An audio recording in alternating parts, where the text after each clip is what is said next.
Okay, so as I was discussing, phony war doesn't last terribly long. It lasts about 8 months or so. And there was that, like I said, calm before the storm. Both sides realized they're in it for the long haul. This is not going to be over in by Christmas kind of a conflict. They're kind of digging in for the long haul and kind of taking that last deep breath of, oh crap, I don't think this is smart, but I don't know what else to do. And so they're going to get into the war. Now, I will say that both sides, as they get involved in the war, they realize they better be prepared in doing so. If you're following along on the screen, it says the battle for France and Britain. This is also kind of following along with the textbook as well.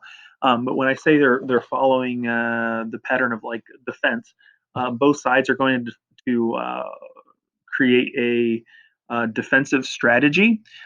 So, for example, in in France, the Allied line of defense is called the Maginot Line. It's not Maginot, it's Maginot. You have to say it Frenchy, and and that is their line of defense along the German border. And likewise, the Germans are also going to have a line of defense as well called the Siegfried Line. Um, Siegfried as Siegfried, Siegfried Line, and they're going to defend themselves against a potential attack. And so there's like an 8 month pause of, do we really want to do this, right?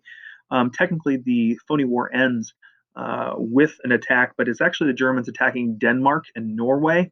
Why Denmark and Norway? Well, one wasn't super challenging. Denmark was really not challenging. Apparently, the Danes are not that great. Um, but when they attacked Denmark, it was actually over in a day, which means they didn't give up much of a fight. And then Norway lasted a little longer, but Denmark and Norway, the reason for those two countries being attacked had everything to do with the idea that the Germans were then going to use those two locations, Denmark and Norway, and their airfields to be able to conduct bombing raids over Britain. But that's a story for later on, right? A little further down the line. So when it does start, if I go back for a second, when it does start, um, battle for France and Britain, what's that going to look like? Well, Hitler's going to send troops through the neutral country of Belgium. What does that sound like?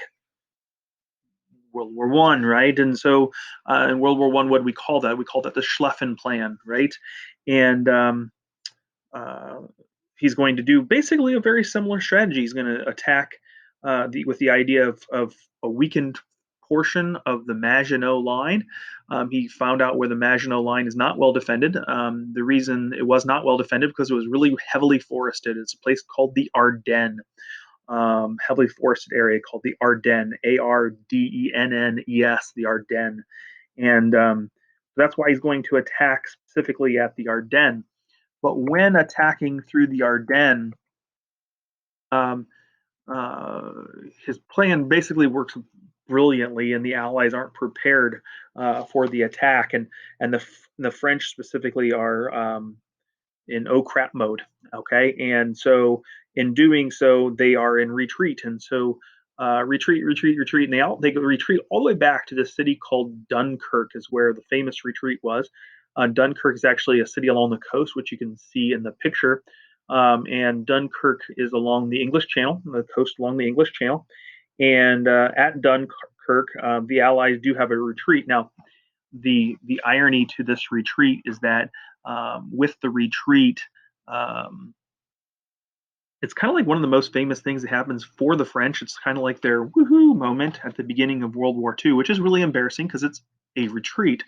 But it was a pretty cool moment from Dunkirk, which, by the way, the rescue attempt at Dunkirk is called Operation Dynamo, Dynamo, Operation Dynamo. In a matter of about 10 days, they rescued 338,000 Allied troops from Dunkirk, where they took them from the French side of the English Channel, and they transported them to Britain under heavy attack. And there's lots of casualties, but still a pretty cool achievement, but yet still sort of sad in a way because their crowning achievement at the beginning of the war for the French is the fact that